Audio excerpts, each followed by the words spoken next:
ରାଜ୍ୟ ସରକାରଙ୍କର ବଜେଟଟା ଇମ୍ପ୍ଲାଏ କରୁଛି ଗୋଟେ ଅସହାୟ ବଜେଟ ଭଳିଆ ପରିସ୍ଥିତି ହେଇଛି। 8 ମାସ ଭିତରେ 44,400 କୋଟି ଟଙ୍କାର ଋଣ ଭାର କେମିତି ହେଲା? କେନ୍ଦ୍ର ସରକାରର ସହାୟତା ଏବଂ ରାଜସ୍ୱ ଆର୍ନିଂ କେତେ ତଳକୁ ଖସି ଯାଇଛି। ଋଣ ଭାରରେ କେତେ ଇନକ୍ରିଜ ହେଇଛି ଏବଂ ଯୋଉ ହିସାବରେ ଏସ୍ଏମ୍ଇ କ୍ଷେତ୍ରରେ ହେଲା, ଏଗ୍ରିକଲଚର କ୍ଷେତ୍ରରେ ହେଲା, ଗ୍ରୋଥ ପତନ ଅଭିମୁଖୀ ଅଛି।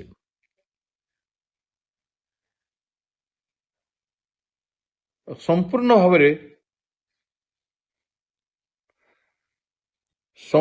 ଭାବରେ ବଜେଟ ଋଣ ଉପରେ ନିର୍ଭର କରୁଛି। ଋଣ ଉପରେ ନିର୍ଭର କରିକି ଗୋଟେ ରାଜ୍ୟ ବିକାଶ କରିପାରିବ ନାହିଁ। ସେଥିପାଇଁ ବୋଲିକିରି 10ଟା ଟ୍ରାଇବାଲ ଡିଷ୍ଟ୍ରିକ୍ଟ ଆମର ଅଛି। ସେଇ 10ଟା ଟ୍ରାଇବାଲ ଡିଷ୍ଟ୍ରିକ୍ଟରେ ଯୋଉ ପରିମାଣରେ ଡେଭଲପମେଣ୍ଟ ଆକ୍ଟିଭିଟିଜ ହେବା କଥା, ରିଜିଓନାଲ ଇମ୍ବାଲାନ୍ସକୁ କମ୍ବାଟ କରିବା ପାଇଁ ଯୋଉ ପଦକ୍ଷେପ ଗ୍ରହଣ କରିବା କଥା, ଜଙ୍ଗଲ ଅଞ୍ଚଳର ଲୋକମାନଙ୍କର ଆର୍ଥିକ ଅବସ୍ଥାରେ ଉନ୍ନତି ଆଣିବା କଥା, ଏସବୁ ଯୋଜନା କରିବାରେ ସେମାନେ ସକ୍ଷମ ହେଇପାରିନାହାନ୍ତି। ଏ ବଜେଟ ଯାହା ଦେଖୁଛି, ଏବେ ଆମର ମିଶନ ଶକ୍ତିରେ ଯୋଉ ପ୍ରକାର ପ୍ରୋଭିଜନ ଥିଲା, ସେଇ ମିଶନ ଶକ୍ତିକୁ ମଧ୍ୟ ଟୋଟାଲି ଇଗ୍ନୋର କରାଯାଇଛି। ପ୍ରାଇମ ମିନିଷ୍ଟରଙ୍କର ଆବାସ ଯୋଜନା, ମହିଳାମାନଙ୍କ ପାଇଁ ବଜେଟ, ଶ୍ରୀ ଅନ୍ନ ଯୋଜନା ଅଭିଯାନ ଏବଂ ସୁଭଦ୍ରା ଯୋଜନା ଆଦିରେ ବଜେଟର ପରିମାଣ ବହୁ କ୍ଷେତ୍ରରେ ରିଡ୍ୟୁସ କରାଯାଇଛି। ତେଣୁ ଏ ବଜେଟରେ ଆତ୍ମବିଶ୍ୱାସ ନାହିଁ।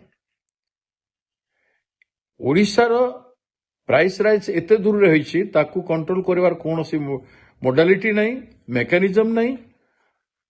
ଓଡ଼ିଶା ଇନଫ୍ଲେସନ ରେଟ୍ 6.5% କୁ ପହଞ୍ଚି ସାରିଛି। ଆଉ ଅନଏମ୍ପ୍ଲୟମେଣ୍ଟ କଥା କହିଲେ ନ ସରେ। ଅନଏମ୍ପ୍ଲୟମେଣ୍ଟକୁ ବିଲକୁଲ ଗୁରୁତ୍ୱ ଦେଇନାହାନ୍ତି। ତେଣୁ ମୁଁ ବୁଝିପାରୁନି କେମିତି ଏମାନେ ଆସନ୍ତା ଦିନରେ ସରକାର ଚଳେଇ ପାରିବେ।